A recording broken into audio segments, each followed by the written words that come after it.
तस्मात् एतस्मात् आत्मान आकाश संभूतः। उस आत्मा ने, आत्मा माने परमात्मा, परमात्मा, उस आत्मा ने ही आकाश का रूप लिया, मतलब परमात्मा ही आकाश रूप में अभिव्यक्त हुआ। आकाशात वायु, आकाश रूप रहा हुआ परमात्मा वायु रूप बना, वायु से अग्नि बना, अग्नि से जल बना, जल से पृथ्वी बनी, पृथ्वी से अन्न बना, अन्न रूप में रहा हुआ परमात्मा ये तन बना। तो हर एक वस्तु पंच महाभूत कौन है? परमात्मा ही है ना।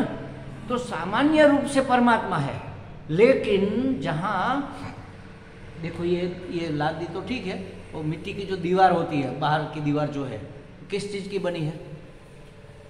रेती सीमेंट की, रेती मिट्टी की, समझ लो रेती की बनी है। अब हमारे एक अंदर आईना रखा हुआ है हमारे कमरे में, दर्पण, दर्पण में हमारा मुंह दिखता है। वो दर्पण किससे बनता है?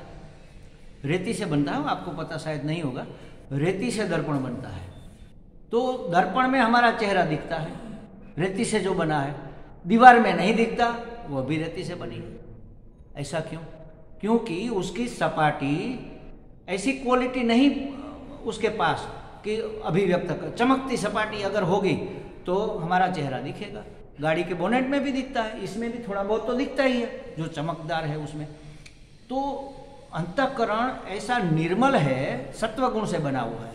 तो उसमें ये परमात्मा जो सामान्य रूप से रहा हो, वहां पर विशेष रूप से अभिव्यक्त हो रहा है, विशेष रूप से अभिव्यक्त। तो समझो कि एक मोमबत्ती रखी है, वहां बाहर रख दी पोर्च में, और यहाँ चारों दीवारों में पूरे आईने से, दर्पण से जड़ दिया, तो ये कमरा कितना प्रकाशित हो जाएगा।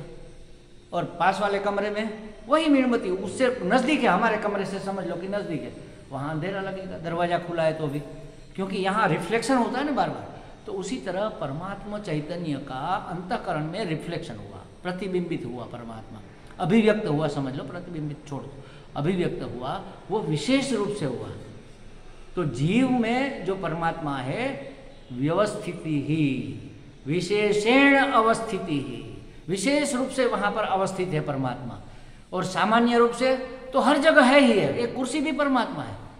और इसलिए हमारे शास्त्रों में तो कहा है, हमें ये कहाँ हमें समझ है, इतने तो हम बेवकूफ़ है, जड़ बुद्धि है, हमारी बुद्धि सूक्ष्म है ही नहीं, बिल्कुल नहीं है। बार बार कहने पर भी ये बातें समझ में नहीं। हर एक चीज में परमात्मा है, तो हमें हर एक चीज के साथ कैसा व्यवहार करना चाहिए। दरवाजा पटक दिया गुस्से में, अरे आपने परमात्मा को पटका है। शास्त्र में स्पष्ट लिखा है कि जिसका आप आदर नहीं करोगे वो भी आपका आदर नहीं करेगा, वो आपको उपयोगी नहीं होगा। एक सामान्य, ये तो होता नहीं है लेकिन फिर भी मुझे लगता है, इसलिए मैं कहता हूँ कि जैसे समझो हवा आई और दरवाजा बंद हो गया और हमने वहाँ पर हाथ रखा हुआ था, जैसे दरवाजा बंद होने को हुआ, बिल्कुल आधा पौना उसी समय हमें खुजली हुई, हमने हाथ ले लिया, वरना क्या होता, उंगली कट जाती। अगर हमने दरवाजे को प्रेम से नहीं रखा है तो, अगर हमने बार बार दरवाजा पटका है तो खुजली नहीं आएगी, उंगली दब जाएगी, बिल्कुल दबेगी, क्योंकि वो भी आपकी परवाह क्यों करेगा भाई, आप जब उसकी परवाह नहीं कर रहे। शास्त्र में स्पष्ट लिखा, जिसका आप अनादर करोगे वो आपका भी अनादर कर देंगे। हर एक चीज में अगर परमात्मा है तो आप किसका अपमान कर रहे हो? परमात्मा का अपमान कर रहे हो। तो इससे बड़ा पाप और क्या होगा? देख लो, चप्पल ऐसे उड़ा दिया, एक इधर एक उधर, अरे भाई हर एक चीज परमात्मा है। हमारे एक मित्र है, देखो कैसी स्थिति होनी चाहिए। ये मैं उदाहरण इसलिए देता हूँ कि ये हमारे जीवन में हमें अप्लाई करना है। बाबूभाई करके, बाबूभाई कदम, उसी ने पहले हमें द्वारका दिखाया, समझ लो, ये कह सकते, पहले देखा था लेकिन ज़्यादा उसके साथ ही हम आए। मिस्त्री थे और उसके पिताजी ने एक दिन बेटों को बुलाकर कहा कि भाई देखो, अब आप सब धंधा संभाल रहे हो तो मैं अब अपनी साधना करूँगा, तो करो महाराज। तो वो तो गए, डैम से जाकर वो पाइन जो घास होता है ना वो काट कर ले आए और चढ़ गए टेरेस में, अगासी में सीढ़ी रूम होता है, तो सीढ़ी रूम का एक कोना तो बनता था, एक कोना घास से बना लिया, ऊपर घास डाल दिया, एक पलंग वहां पर बिछा दिया, एक पानी का मटका रख दिया और लंबी डोरी नीचे तक रख दी। तीसरे माले पर था उसका, डोरी में नीचे एक घंटी लगा दी कि जब मेरी जरूरत होगी मैं घंटी बजाऊंगा, उससे पहले वहां पर किसी को नहीं आना है, कोई मिलने को भी मुझे नहीं आएगा। और योग वशिष्ठ लेकर चढ़ गए ऊपर। तो डेली उसकी बहू एक कप चाय सुबह में दे जाती थी, जो भी भोजन उसका जरूरत थी वो दे जाती थी, पानी मटका भर जाती थी, और कपड़े जो पुराने हैं वो लेकर धोकर फिर इस्त्री करके दूसरे दिन दे जाती थी। तो वो योग वशिष्ठ पढ़ते रहते पूरा दिन और उसके बारे में चिंतन मनन करते। तो क्या करते थे पता है, पढ़ते पढ़ते थक गए तो योग वशिष्ठ को प्रणाम करते हैं कि महाराज आपने बहुत ज्ञान दिया, अब आप थोड़ा विश्राम करो, मैं भी थोड़ा विश्राम करूँगा। अब सो गए। चश्मा को अरे आपने बहुत हमारी सेवा की, आप नहीं होते तो हम पढ़ ही कैसे सकते, आपका बहुत बहुत धन्यवाद। उसको भी रख दिया, फिर सो गए। फिर उठकर चश्मे पहने, अब आओ महाराज जी आप फिर से हमारी सेवा शुरू करो। और ये तकिए पर हाथ, अरे 1 घंटा आपने हमारे इस 10 शेर के सिर को आपने संभाल कर रखा, आपको बहुत कष्ट हुआ, धन्यवाद, आप हमें क्षमा कीजिएगा और कोई उपाय हमारे पास नहीं है। ऐसा करके तकिए को भी सहलाते। देखो ऐसी स्थिति में वो मरे। वो आदमी कभी रिपीट हो सकता है क्या? उसको पुनर्जन्म होगा? सब जगह हर जगह परमात्मा जो देखता है, हाँ सिया राममय सब जग जाना। हम जानते तो है, मानते कहाँ पर है? जानते तो सब है, सबको पता है क्या करना चाहिए क्या नहीं करना चाहिए, लेकिन मान नहीं पाते ना। तो जो पंच महाभूतों के रूप में अभिव्यक्त हो, सुगंध परमात्मा है तो दुर्गंध कौन है भाई? सज्जन परमात्मा है तो दुर्जन कौन है? हमारे शास्त्रों में ये, मैं वार्ता तो नहीं कहता, इतिहास ही कहना चाहिए, लेकिन ऐसा इतिहास क्यों है हमें समझाने के लिए। जय विजय भगवान के पार्षद थे, बहुत करीब, बहुत प्रिय। उसका पतन हुआ और वो 3 जन्म तक राक्षस बने। क्या बने? पहले हिरण्याक्ष हिरण्यकशिपु बने, फिर दूसरे जन्म में रावण और कुंभकर्ण बने, और तीसरे जन्म में कंस और दंतवक्र बने। तो वो कौन थे? भगवान के पार्षद ही तो थे। तो सज्जन भी भगवान है, दुर्जन भी तो भगवान है। उन्होंने ये रूप लिया हुआ है दुर्जन का। किसी कारणवश उसके अंदर हम गहरे में नहीं जाएंगे, जा भी सकते हैं लेकिन जाना जरूरी नहीं है। तो कहने का मतलब यही है कि जो भी है तो क्या करें? दुर्जन को अपने घर में मेहमान बनाए क्या? तो ये भी मूर्खता होगी। विवेक आपको भगवान ने दिया है ना। गाय, कुत्ता, पहले क्या कहते हैं वो, हाथी और अछूत, ये सब भगवान का ही रूप है। सबको समान दृष्टि से देखो, तो समदृष्टि रहो उसके तरफ। सम व्यवहार नहीं करना है समान। गाय पूज्य है, 33 कोटि देवता उसमें बसते हैं, लेकिन गाय को हम किचन में थोड़ी ले जाएंगे। उसको जहाँ रखना है वहीं पर रखेंगे, उसकी पूजा करेंगे, सब करेंगे, उसके प्रति मान होगा। गाय को गाय, लेकिन पशु शरीर में अभिव्यक्त हुआ है ना परमात्मा, तो उसकी मर्यादा तो बनाए रखनी होगी। तो दुर्जन भी परमात्मा है, लेकिन दुर्जन की तरह हम जब कभी कहते हैं ना तब वर्षा बनते सब में भगवान छे, हवे तमारे एवं नो जो। सब में परमात्मा है, लेकिन किसके साथ कैसा व्यवहार करना है ये आपका विवेक है। हम उसको नफरत की दृष्टि से नहीं देखते, लेकिन उसके साथ व्यवहार कैसा होना चाहिए ये विवेक होना चाहिए। ये परमात्मा को देखने की ये दृष्टि है। वैसे तो मल भी, कुत्ता यहाँ मल करके गया तो मल भी तो परमात्मा है ना। कुत्ते का मल लेकर हम क्यों अपने पूजा घर में नहीं रख देते भाई? क्या दिक्कत है? उसमें परमात्मा नहीं है क्या? या तो उसमें कम परमात्मा है? इसमें चांदी या सोने की बनी हुई जो मूर्ति है उसमें ज्यादा है और मिट्टी की बनी हुई मूर्ति में कम है क्या?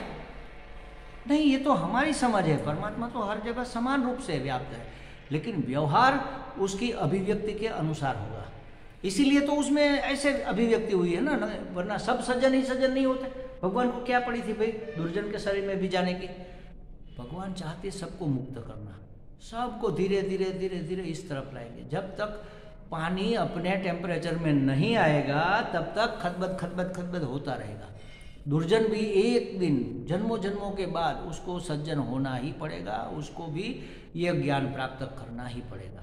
हमारे चिन्मयानंद जी महाराज कहते थे, आपने कुम्हार दिखा है ना, कुम्हार वो घड़े बनाता है, घड़े बनाकर सुखाकर फिर उसको पकाता है। पकाने के लिए क्या करता है, वो जो भट्ठी बनाता है ना उसमें ये सिस्टम होती है। पहले लकड़ियाँ रख दी, फिर इसके ऊपर घास रखता है और घास के ऊपर ये घड़े रखता है, क्योंकि घड़े कच्चे हैं, सीधा लकड़ी पर रखेंगे तो फूट जाएंगे।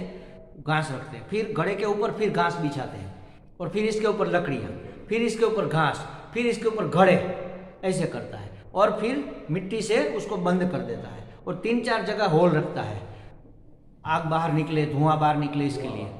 तो फिर आग लगाता है और इतना सा डंडा लेकर चारों ओर घूमता रहता है। क्यों? क्योंकि घास पहले जल जाएगा तो घड़े नीचे बैठेंगे, और जो होल है रखा, होल के पास का घड़ा बाहर आ जाएगा, जो बाहर आ गया तो फिर कच्चा रह जाएगा, तो फिर क्या करेगा वो लाठी से धीरे से धक्का लगा देगा, अंदर डाल देगा ताकि वह पूरा पक जाए।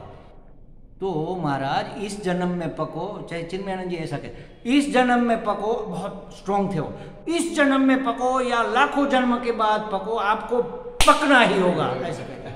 पकना ही, वो पकाए बिना छोड़ेगा नहीं, बेहतर है आप इसी जन्म में पक जाओ, ऐसा कहते। वो उसका इंग्लिश तो इतना सुंदर था, आईएएस ऑफिसर उसको सुनने आते थे, उसकी इंग्लिश सुनने के लिए आते थे। तो ये सबको लागू होता है, हम इस जन्म में पके चाहे किसी और जन्म में, पकना तो पड़ेगा ही।